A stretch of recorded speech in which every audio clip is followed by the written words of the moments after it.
गौतम बुद्ध की घर वापसी की कथा। महात्मा बुद्ध ने सत्य की खोज में छोड़ दिया पिता का राजपाट। क्यों? गौतम बुद्ध का जन्म ईसा से 563 साल पहले, जब कपिल वस्तु की महारानी महामाया देवी अपने नैयर देवदह जा रही थी, तो रास्ते में लुम्बिनी वन में हुआ।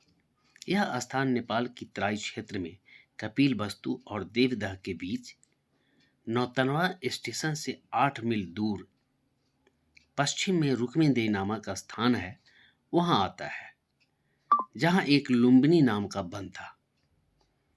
उनका नाम सिद्धार्थ रखा गया। उनके पिता का नाम शुद्धोधन था।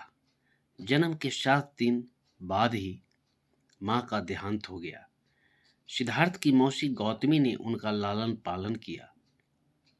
सिद्धार्थ ने गुरु विश्वामित्र के पास वेद और उपनिषद तो पढ़े ही, राजकाज और युद्ध विद्या की भी शिक्षा ली। कुश्ती, घुड़दौड़, तीर कमान, रथ हाँकने में कोई उसकी बराबरी नहीं कर पाता। सिद्धार्थ के मन में बचपन से ही करुणा भरी थी। उनसे किसी भी प्राणी का दुख नहीं देखा जाता था। यह बात इन उदाहरणों से स्पष्ट भी होती है।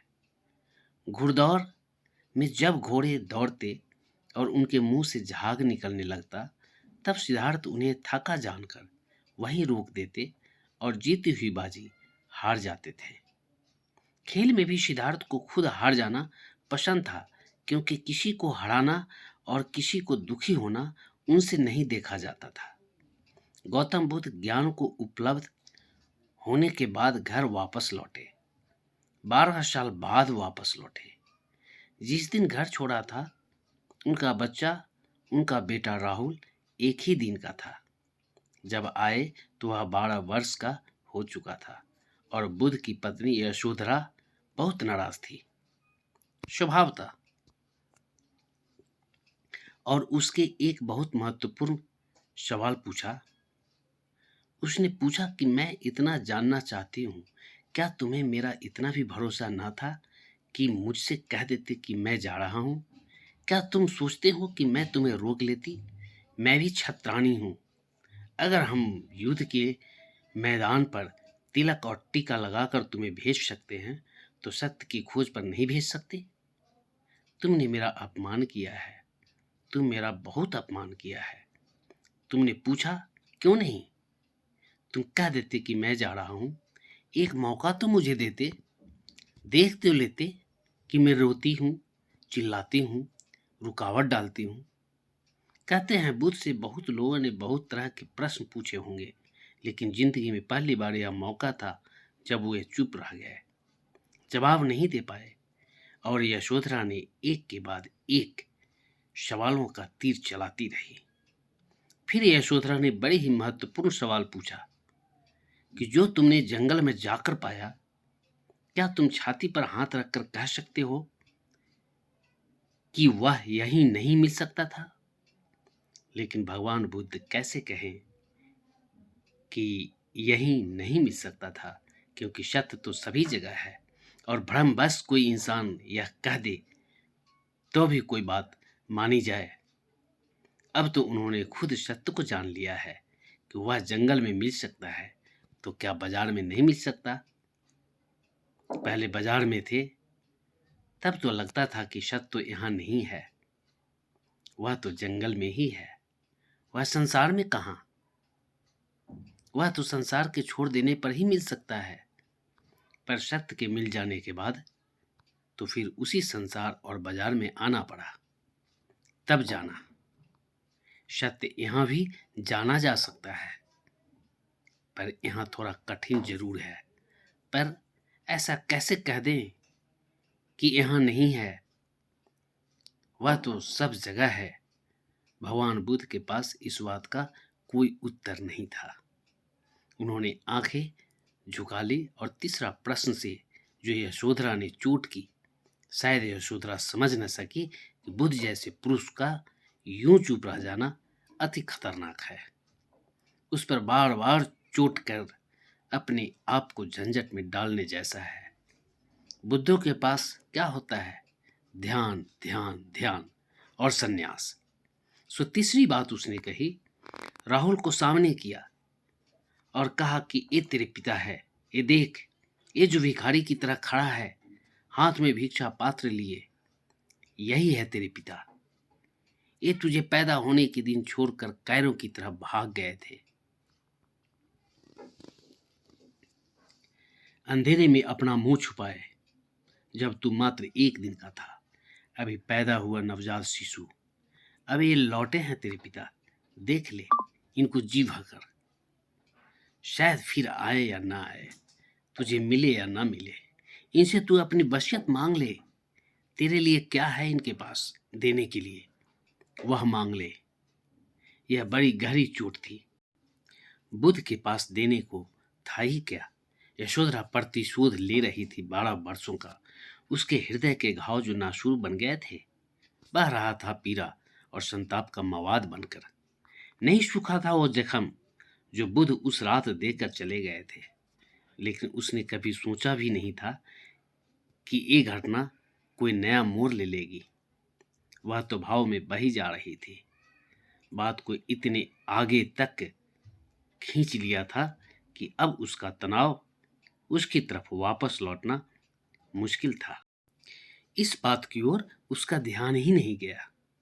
बुद्ध भगवान जो इतनी देर से शांत बैठे थे, उनके चेहरे पर मंद हंसी आई। यशोधरा का क्रोध और भभक उठा। उसे इस बात का एहसास भी नहीं हो रहा था कि वह अपने ही ताने बाने में मकड़ी की तरह बंध रही है। भगवान ने तत्क्षण अपना भिक्षा पात्र सामने खड़े राहुल के हाथ में दे दिया। यशोधरा कुछ कहे या कुछ बोले, यह इतनी जल्दी हो गया कि उसकी कुछ समझ में नहीं आया। इसके विषय में तो उसने सोचा भी नहीं था। भगवान ने कहा, बेटा, मेरे पास देने को कुछ और है भी नहीं, लेकिन जो मैंने पाया है वह तुझे दूंगा। जिस सब के लिए मैंने घर बार छोड़ा, तुझे, तेरी माँ और इस राजपाट को छोड़ा, मैं खुद चाहूंगा कि वही मेरे प्रिय पुत्र को भी मिल जाए। बाकी जो दिया जा सकता है सब क्षणिक है, देने से पहले ही हाथ से फिसल जाता है।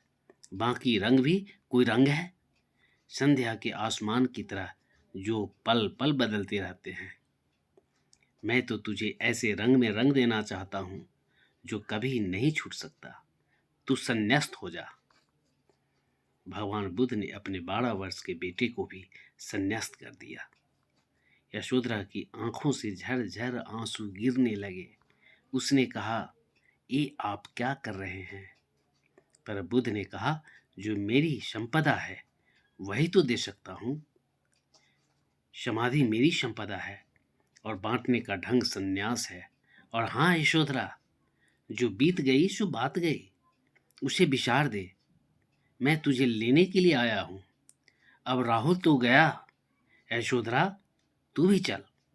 जिस संपदा का मैं मालिक हूं, उसकी तू भी मालिक हो जा। और सच में ही यशोधरा ने सिद्ध कर दिया कि वह छत्राणी थी। तत्क्षण पैरों में झुक गई और उसने कहा, मुझे भी दीक्षा दे। और दीक्षा लेकर भिक्षुओं में, सन्यासियों में यूं हो गई। फिर उसका कोई उल्लेख नहीं है। यशोधरा का पूरे धम्मपद में कोई उल्लेख नहीं आता। हजारों सन्यासियों के भीड़ में अपने को यूं मिटा दिया जैसे वो है ही नहीं। लोग उसके त्याग को नहीं समझ सकते। अपने मान सम्मान और अहंकार को यूं मिटा दिया जैसे वो है ही नहीं। लोग उसके त्याग को नहीं समझ सकते, नहीं समझ सकते। अपने मान सम्मान और अहंकार को यूं ही मिटा दिया कि संन्यास भूल ही गए कि वे वही यशोधरा है, भगवान बुद्ध की पत्नी। बहुत कठिन तपस्या थी यशोधरा की, पर वो उस पर खड़ी उतरी। उसकी अस्मिता यूं खो गई जैसे कपूर। बौद्ध शास्त्रों में इस घटना के बाद उसका फिर कोई उल्लेख नहीं आता। कैसे जी, कैसे मरी, कब तक जी, कब मरी, किसी को कुछ पता नहीं। हाँ, राहुल को जरूर जिक्र आता है। बौद्ध शास्त्रों में जब उसे ब्रह्म ज्ञान प्राप्त हुआ, शायद वह उस समय 16 साल का था। उस रात उसे मार ने डराया। वह सन्यासियों की कतार से बहुत दूर सोता था, एक साधारण सन्यासी की तरह। उस रात वह जब मार ने उसे डराया, तब वह गंध कुटी के बाहर आकर सो गया। भगवान बुद्ध की कुटिया को गंध कुटी कहते थे। उसी रात राहुल को ब्रह्मज्ञान की प्राप्ति हुई। मात्र राहुल का बौद्ध ग्रंथों में यही वर्णन आता है। कठिन था जीवन, रोज रोज भिक्षा मांग कर खाना खानी होती थी, और जब आप अति विशेष हो तो आपको अपनी अति विशेषता को छोड़ना अति कठिन है। यशोधरा और राहुल ने छोड़ा। उन सन्यासियों की भीड़ में ऐसे गुम हो गए, यूं लीन हो गए, यूं डूब गए, इसको कहते हैं ज्ञान, कि आने के पदचाप भी आप ना देख सके। कोई ध्वनि भी ना हुई, कोई छाया तक नहीं बनी। तभी कोई अपने घर आ सकता है। बैंड बाजा बजाकर केवल आने का भ्रम पैदा कर देना है। दोस्तों, अगर हमारे वीडियो की कहानी आप सभी को अच्छा लगता है तो please case story video channel को सब्सक्राइब, लाइक ज़रूर करें, वीडियो शेयर भी करें, और हाँ, आप हमें अपना बेस्ट सुझाव कमेंट के द्वारा ज़रूर दें। धन्यवाद।